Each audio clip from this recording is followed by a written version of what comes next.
CBS News Miami's Morgan Reiner picks up our team coverage live from Miami International Airport. Morgan, what can you tell us? A little chaotic there?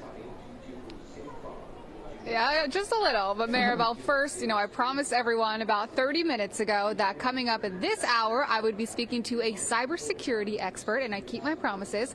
He is here next to me now, joining me live. This is Andre. He is the CEO of his own cybersecurity company. Andre, let's just start with what exactly is going on. Well, it's unfortunate. Basically, you have a software company. They do advanced enterprise antivirus. It's called CrowdStrike. They're in about at least half of the Fortune 500 companies.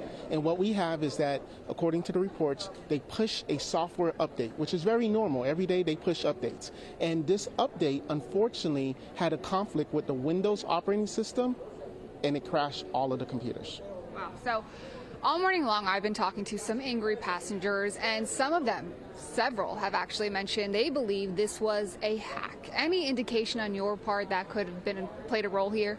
Well, so the CEO of CrowdStrike has already come out and says, look, we know exactly what the problem is. We've worked with Microsoft.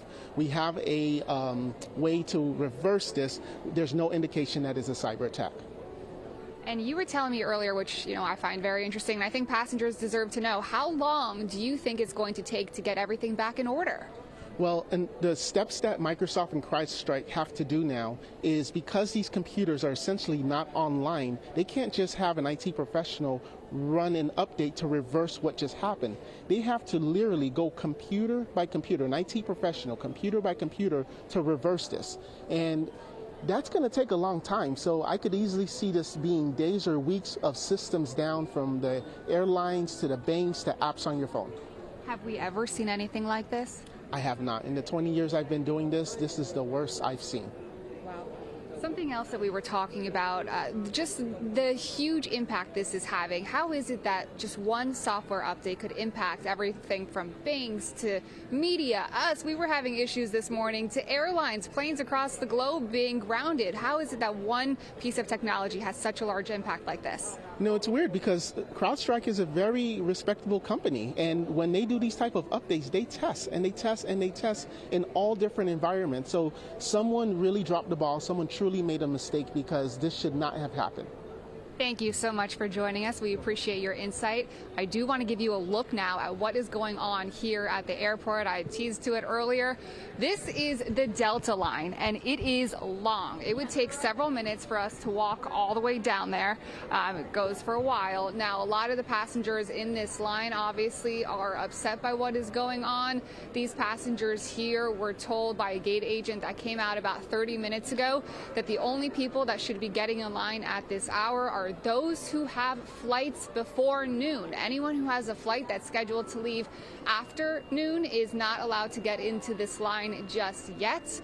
We've been looking at the boards all morning long. A lot of the incoming flights are delayed, obviously, because of what is going on, which will then impact the flights that are leaving afterwards. So in other areas of this airport, which we have been walking around all morning long, for example, we were at Spirit not too long ago, where I did see police officers talking to a group of people. We were told there that the ticket counters were shut down. No one was talking to anyone, and so several frustrated passengers actually broke into one of the offices on the lower level trying to get some answers. And when I got there, there was a crowd of people outside of that office with police officers. Gate agent came out to talk to everyone and then said, okay, we will be opening up the ticket counter, and everyone rushed over there. So I think a lot of the anger this morning is coming from the lack of information. And this is something that Andre and I were talking about before I went live on TV. All morning long I was seeing people come in and their phones were saying that their flights were still on time. We had someone come in that had an 8:20 flight. I spoke to him at 7:45. His said that his was still on time, and he believes that is also part of this issue. It's that their phone updates are not working through the airlines, and so that is why a lot of people are not getting those updates on their phone. We will be here throughout the morning. We'll keep an eye on these long lines. Hopefully they get better, but Delta, for one, has said to expect delays and cancellations throughout the day. For now, I'm live at Miami International Airport. Morgan Reiner, CBS News, Miami.